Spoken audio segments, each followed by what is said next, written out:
문정왕후 우리 역사는 일개요. 조선의 제11대 왕 중종 조선의 제2계비이자 조선의 제13대 왕 명종 조선의 어머니이다. 중종대 기묘사화 이후 살림정치가 퇴조하고 척신정치가 성행하는 시대 분위기 속에서 그녀는 중종의 제1계비의 아들인 세자후의 인종을 제치고 자신의 아들인 경원대군 후의 명종을 왕위에 앉히기 위해 자신의 남동생들과 친척들을 척신으로 끌어들였다. 결국 인종이 일찍 사망하고 자신의 아들 명종이 왕위에 오르게 되자 국왕의 모후로서 수렴정치를 펼치게 되어 정치의 실권을 장악하게 되는데, 권력을 장악하는 과정에서 을사사화를 일으켜 많은 살인들을 축출하고 숭불정책을 펼치는 등 반성리학적 척신정치의 전형을 보여주었다. 이가계와 왕비책봉. 1499년 연산군 오중종 반정으로 성종의 둘째 아들이자 연산군의 이복동생인 진성대군이 왕위에 오르게 되며 진성대군의 부인인 신수군의 딸 신씨는 중종비 당경왕후로 책봉된다. 당경왕후의 아버지인 신수군은 중종의 장인이면서 한편으로는 연산군의 처남이 되는데, 반정에 반대하다 자신은 물론 일족이 모두 죽임을 당하였기에 반정공신들은 장례를 위하여 신씨를 폐서인하여 사가로 보내고 말았다.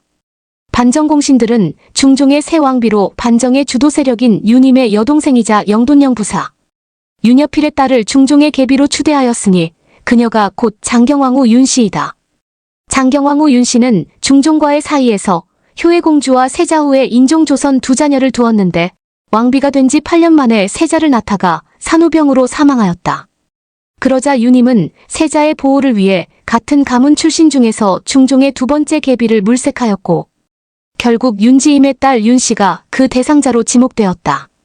이렇게 1517년 중종 12윤지임의 딸 윤씨는 중종의 두 번째 계비가 되었으니 곧 문정왕후이다. 문정왕후의 본관은 파평, 할아버지는 윤욱, 아버지는 파산부원군으로 영돈영 부사를 지낸 윤지임이다. 윤지임은 성종 연산군대 승지부제학 등을 지낸 이덕숭의 딸 이씨를 맞아 윤원계, 윤원로, 윤원영 세 아들과 한 딸을 두었는데, 그 딸이 성장하여 중종의 제2계비가 된 것이다. 그녀의 성품에 대해서는 천성이 강한하고 문자를 알았다. 천성이 어미하여 비록 상을 대하는 때라도 말과 얼굴을 부드럽게 하지 않았다라는 표현 등에서 그 대체를 짐작해 볼 수 있다. 문정왕후는 중종과의 사이에서 네 공주들인 의예공주, 효승공주, 경영공주, 인순공주를 출산한 끝에 1534 중종 29. 그토록 소원하던 아들 경원대군을 얻었다. 천성이 강한하고 문자를 아는, 곧 강하고 똑똑한 여성이 왕비이자 대군의 어머니가 되었으니 이후 그녀가 전국의 주요 변수가 되는 것은 당연하였다. 3중종 중후반기 척신정치. 반정으로 왕위에 오른 중종은 연산군대의 패정을 혁신하고자 연산군대 사화로 밀려난 신진, 살림 세력들을 다시 불러들여 성리학 이념에 입각한 도학정치를 추진하였다.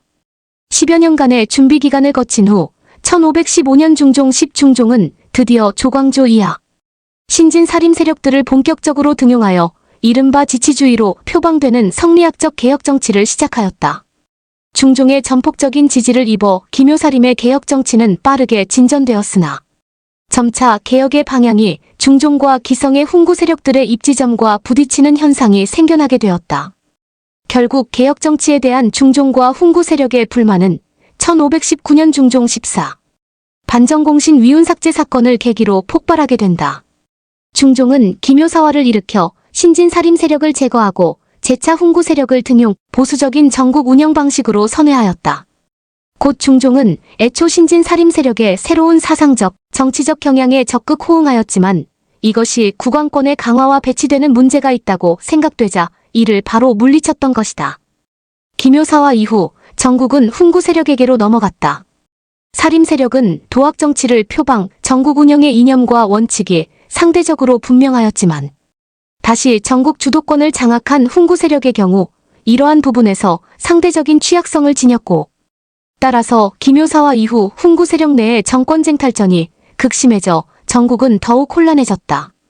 특히 중종 후반기로 가면서는 훈구 세력 내에서 척신 세력이 등장하여 정치를 농단하게 되었는데, 이는 중종의 제1계비 장경왕후 윤씨 소생인 세자후의 인종과 제2계비 문정왕후의 소생인 경원대군의 왕위 계승 경쟁을 둘러싸고 양측의 척신 세력이 쟁투하였던 때문이다. 문정왕후는 어머니를 잃은 세자를 양육하고 보호해야 하는 처지였지만 자신의 소생인 경원대군을 낳은 후에는 세자가 아닌 경원대군에게 왕위를 계승시키고자 고심하게 되었고 이러한 야망을 이루기 위해 동생인 윤원 노윤원영을 위시하여 자신의 친인척을 동원 세자의 입지를 약화시켜 나갔다. 세자의 외숙 유님 세력은 이를 극력 경계하였고 이에 양세력 간의 긴장은 날이 갈수록 고조되었다. 기묘사화 후 전국 운영에서 국왕권이 정점에 놓이게 된 결과 차기 왕위 계승자를 둘러싼 권력투쟁이 척신정치의 형태로 드러나게 되었는데 그 중심부에 문정왕후가 자리하게 된 것이다. 4대 소윤의 대립. 세자를 둘러싼 윤임계와 경원대군 문정왕후를 둘러싼 윤원 노윤원형계의 척신 간 대립은 대소윤의 대립으로 불리었다. 곧 이들은 모두 파평 윤씨 일문으로 윤임 세력은 대윤 세력, 문정왕후 세력은 소윤 세력으로 불린 것이다. 물론 대소윤의 이름이 본격적으로 조정에서 거론되는 것은 중종이 사망하기 직전인 1543년 중종 38년이다. 당시의 대사관 구수담이 이르기를 풍문에 의하면 간사한 의논이 비등하여 윤임을 대윤이라 하고 윤원영을 소윤이라 하는데 각각 당열을 세웠다고 합니다. 는 기록이 그것인데 실상 사세로 미루어 보면 대소윤의 갈등은 경원대군이 성장해가면서 이미 시작되었다고 할 수 있다. 또 실록의 윤원로는 대군이 장성하게 되자 세자의 자리를 바꾸려는 마음을 갖고서 동궁이 후사가 없음을 빙자하여 날로 더욱 대내에 은밀히 사주하여 끈질긴 참소와 통절한 호소가 마치 불꽃처럼 치열해지자 상의 의혹도 이미 심하게 되었다. 대윤소윤의 설이 도하에 파다했는데 이는 진실로 일주일석에 생긴 일이 아니었다는 기록은 이러한 사정을 잘 보여준다. 이즈음 윤임계와 윤원 노윤원형계의 척신간 대립. 국면을 정치적으로 이용한 인물이 등장하게 되었으니 바로 권신 기만로이다. 기만로는 중종의 맏딸이자 세자의 누나인 효혜공주와 결혼한 연성위 기미의 아버지이다. 기만로는 세자의 보호를 내세웠고 중종이 여기에 적극 호응하면서 세력을 얻어 정권을 농단하게 된다. 여기에 윤임 세력이 관련되고 있음은 물론이다. 기만로는 세자의 보호를 자처하면서 수년간 최고의 권신으로서 정권을 농단하였는데 그 과정에서 경원대군 문정왕후를 둘러싼 윤원 노윤원영 등 소윤 세력과 대립하게 되었다. 1537년 중종 32 무렵 기만로는 급기야 자신을 견제해 오던 문정왕후의 폐위를 도모하게 되는데 문정왕후는 오히려 이를 역이용 기만로를 제거하게 된다. 당시의 전국에 대해서 북의기문이라는 책에서는 다음과 같이 기록하고 있다.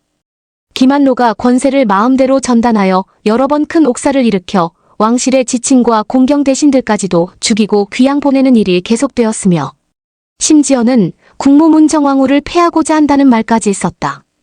참판 유난히는 문정왕후의 당숙인데 몰래 기만로를 내쫓을 것을 도모하여 비밀리 왕비에게 아뢰기를 알로가 모의하여 왕비께 해를 끼치려 합니다 하고 했다. 왕비가 크게 두려워하여 임금이 들어오는 것을 보고 우니 임금이 까닭을 물었다. 이에 왕비가 대답하기를 오랫동안 좌우에 모시고 있었는데 이제 폐함을 당하게 되니 슬퍼집니다 하였다. 임금이 크게 놀라 그 까닭을 묻자 왕비가 기만로의 계교를 고하니 임금이 크게 노해서 즉시 죽이려 하였다. 하지만 그 권세가 큰 것을 두려워하여 윤한인에게 밀지를 내려 도모하라고 하였다.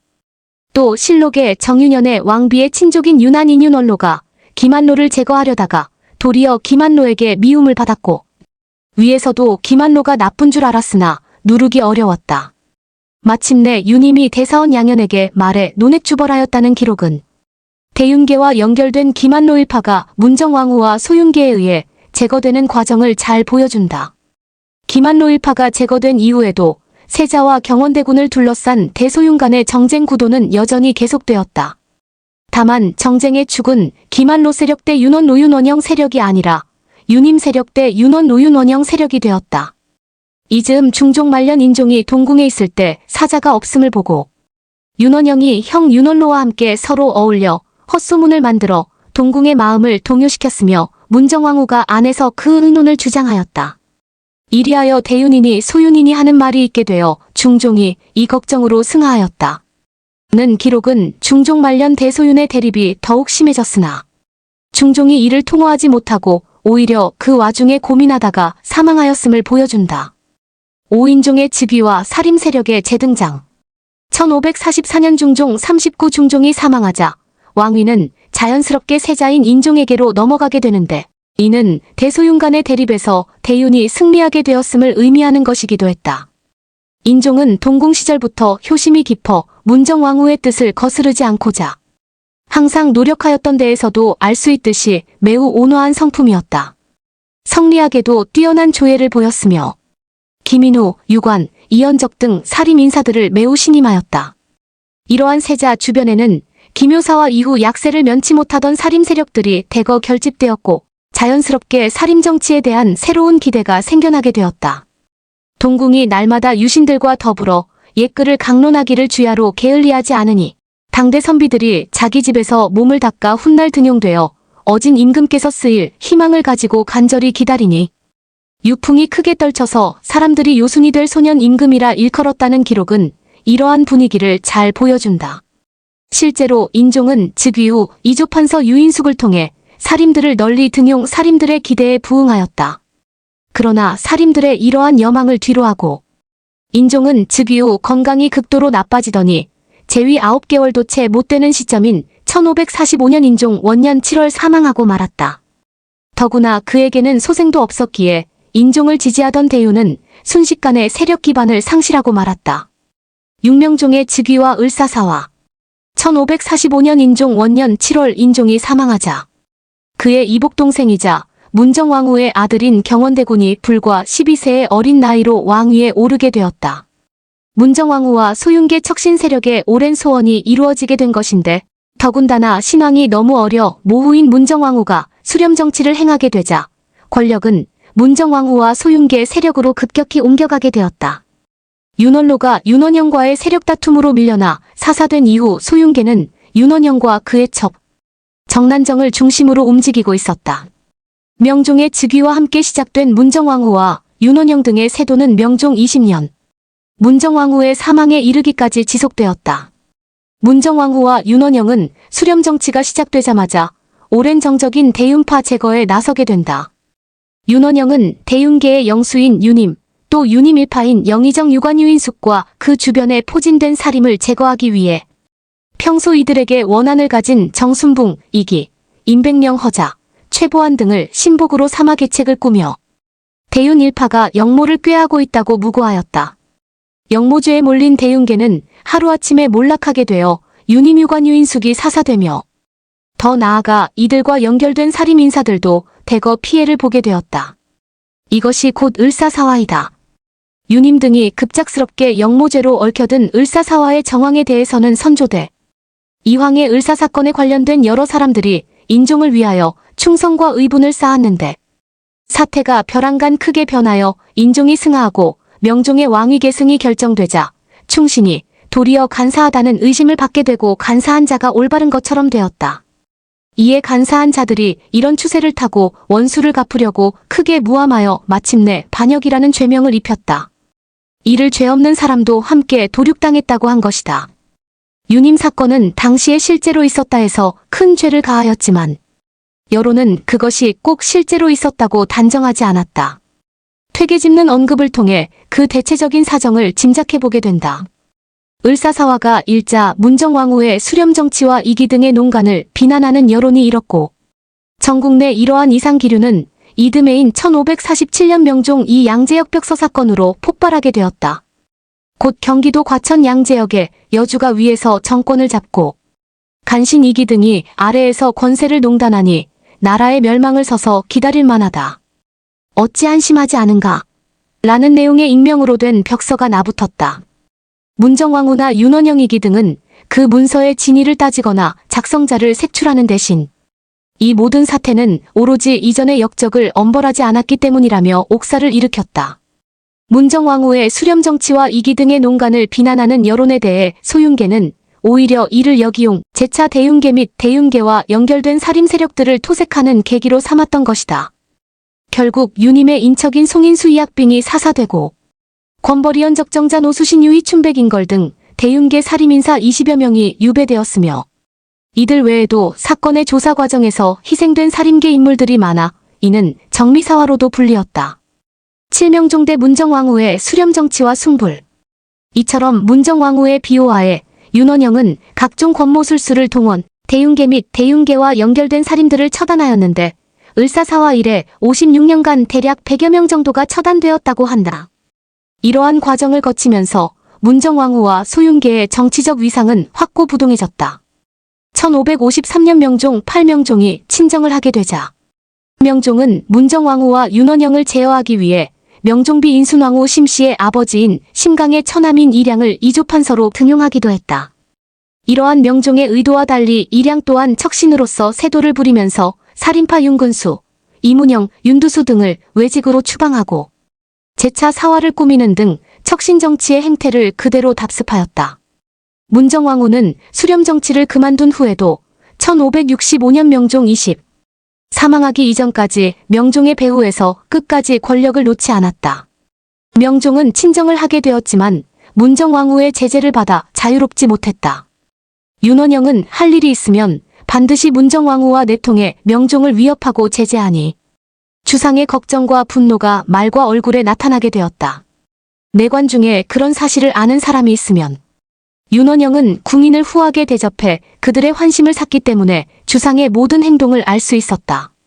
하루는 주상이 내관에게 외척이 큰 죄가 있으니 어떻게 처리해야 하겠는가라고 했는데 윤원영을 가리킨 것으로 이 말이 누설되어 문정왕후에게 들어갔다. 왕후가 나와 윤원영이 아니었으면 주상께서 어찌 오늘이 있었겠습니까? 라고 크게 꾸짖으니 주상은 감히 아무 말도 하지 못했다. 모든 궁극의 정사가 대부분 윤원영에게서 나오니 주상은 마음속으로 그를 매우 미워했다는 기록을 통해서도 문정왕후 및 윤원영 세력의 영향력을 확인할 수 있다. 또 임금이 장성하여 대비가 비로소 환정하였다. 따라서 마음대로 권력을 부리지 못하게 되었으므로 하고 싶은 일이 있으면 국문으로 조목을 나열하여 중관을 시켜서 보냈다. 임금이 보고는 행할 만한 것은 하고 행하지 못할 것은 얼굴에 수심을 나타내며 쪽지를 말아서 소매 속에 넣었다. 이로써 매양 문정왕후에게 거슬렸으므로 왕후는 불시에 임금을 불러들여 무엇은 어째서 행하지 않느냐고 따지면 임금은 온순한 태도로 그 합당성 여부를 진술하였다. 문정왕후는 버럭 화를 내어 내가 임금이 된 것은 모두 우리 오라버니와 나의 힘이다고 하였다. 어떤 때는 때리기까지 하여 임금의 얼굴에 기운이 없어지고 눈물 자국까지 보일 적이 있었다. 는 기록은 이러한 사정을 잘 보여준다. 명종대 문정왕후의 권력이 이처럼 막강하였기에 문정왕후가 주도하는 숭불정책이 어떠한 걸림돌도 없이 추진될 수 있었다. 조선은 성리학을 국시로 하였기에 선초 이래 국왕이나 왕실 여성들 중에서 개인 차원에서 숭불하는 경우는 있었지만 이를 국가정책 차원으로까지는 공식화시키지 못하였다. 그러나 문정왕후는 개인 차원의 숭불에 만족하지 않고 이를 국가정책 차원으로 공식화시켰다. 문정왕후의 숭불정책의 중심에는 보우가 자리하고 있었다. 문정왕후는 강원감사 정만종의 추천을 통해 보우를 소개받은 후 보우를 매우 존경하게 되었다. 그리고는 보우를 봉은사서울 주지로 임명한 후 본격적으로 불교를 중창하기 시작하였다. 유신들의 반대에도 아랑곳않고 도첩제를 실시해 선교 양종에서 각각 30명의 승려를 선발하였으며 전국에 300여 개 사찰을 공인하였다. 이러한 숭불정책으로 인해 임진왜란 때 활약한 승려, 휴정서산대사, 유정사명대사 등이 발탁되는 등 조선의 불교는 일시적인 중흥기를 맞이하게 되었다. 조정의 유신들은 물론 전국의 사림들이 문정왕후의 때 아닌 숭불정책에 격렬하게 반대하였으나 그녀는 꿈쩍도 하지 않았다. 팔문정왕후의 죽음과 척신정치의 종결. 명종 즉위 후 20년간 계속된 문정왕후의 절대 권력은 1565년 명종 20. 그녀의 죽음으로 드디어 끝을 보게 된다. 이즈음 문정왕후는 보우와 함께 양주의 고찰 회암사 중창에 열성을 기울이고 있었는데 그 낙성식 및 무차대회를 눈앞에 두고서 숨을 거두었다. 평소 문정왕후의 기세에 눌려 아무런 비판도 하지 못하던 조신들은 그녀가 죽자마자 빗발치듯 그녀의 잘못을 논박하기 시작하였고 무력한 명종은 이러한 여론을 그대로 수용하였다. 먼저 보우를 요승으로 규탄하는 상소가 쏟아져 나와 보우는 제주도로 유배되었다가 살해되었다. 또한 양종의 선과가 혁파되는 등 문정왕후의 숭불정책은 한결같이 폐기되었고 이전의 억불정책으로 돌아갔다. 문정왕후 뒤에서 권력을 휘둘렀던 윤원영과 정난정도. 곧바로 전국에서 몰려나 시골에 내려가 있다가 분울함 속에서 사망하였다. 문정왕후 또한 그녀가 죽자 실록 사평에서 사직의 죄인이자 집안을 망하게 한 암탈기라는 평가를 받게 되었다. 문정왕후는 스스로 명종을 불입한 공이 있다 하여 때로 주상에게 너는 내가 아니면 어떻게 이 자리를 소유할 수 있었으랴 하고 조금만 여의치 않으면 곧 꾸짖고 호통을 쳐서 마치 민가의 어머니가 어린 아들을 대하듯 함이 있었다. 상의 천성이 지극히 효성스러워서 어김없이 받들었으나 때로 후원의 외진 곳에서 눈물을 흘리었고 더욱 목 놓아 울기까지 하였으니 상이 심혈증을 얻은 것이 또한 이 때문이다. 그렇다면 윤비는 사직의 죄인이라고 할 만하다. 서경목서에 암탈기 새벽에 우는 것은 집안의 다함이다 하였으니 윤씨를 이르는 말이라 하겠다. 이처럼 문정왕후는 중종대 중후반부터 명종대에 이르기까지 계속된 척신정치의 중심부에 자리하면서 권력을 좌지우지하였고 을사사화나 정미사화와 같은 사화를 일으켜 수많은 살림 세력들을 제거하였으며 국가이념인 성리학 이념과 배치되는 숭불정책을 추진하였다. 곧 문정왕후는 중종명종대 척신정치를 상징하는 존재였던 것이다. 척신정치의 상징 문정왕후의 사망과 함께 척신정치가 쇠퇴하고 살림들의 전국 진출이 활발해져 살림정치가 다시 꽃을 피우게 되는 것은 자연스러운 과정이었다.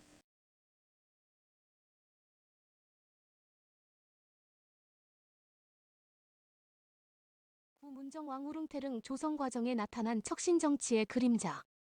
애초 문정왕후는 죽은 남편인 중종의 옆에 묻히기 위해 중종릉을 이장까지 해가면서 그 옆에 자신의 능지를 조성하였다. 곧 중종 사후 중종릉은 중종의 제1계비인 장경왕후릉인 희릉의 동원에 조성되어 동원이강의 형태를 이루었다. 현 경기도 고양시 덕양구 원당동 소재. 그러나 문정왕후는 명종대 수렴정치로 실권을 장악하게 되자 자신의 사후 중종과 함께 묻히기 위해 보우를 통해 중종릉의 풍수가 불길하다는 논의를 제기하였고 급기야 중종릉을 희릉에서 분리해 자신의 세력권인 봉은사 옆인 현재의 서울시 강남구 삼성동 소재의 정릉 자리로 이장하였다. 새로운 정릉 자리는 지대가 낮아서 거액을 들여 흙을 쌓아 지대를 높였으나 매년 여름이면 강물이 능의 앞까지 들어오고 제실마저도 침수가 되어 다시 능을 옮기자는 논의까지 있는 등 많은 논란을 야기하였다.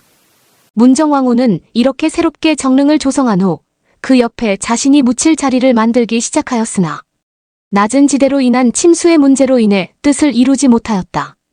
결국 문정왕후가 죽게 되자 명종은 서울 북쪽의 태산을 봉하면 나라가 안정될 것이라는 직원의 의견에 따라 문정왕후릉을 지금의 서울 공릉동 지역에 조성하였으니 태릉이다. 조선왕실의 관행으로 보아 왕비의 능을 태산에 비유한다든가 능호의 태자를 사용하는 등은 매우 이례적인 경우로 명종대 전국에서 문정왕후의 절대적 위상을 보여주기에 부족함이 없다. 이러한 복잡한 과정을 거치면서 정릉은 결국 달릉의 형태로 남게 되었다. 명종의 사망 이후 명종릉은 태릉 옆에 조성되었다.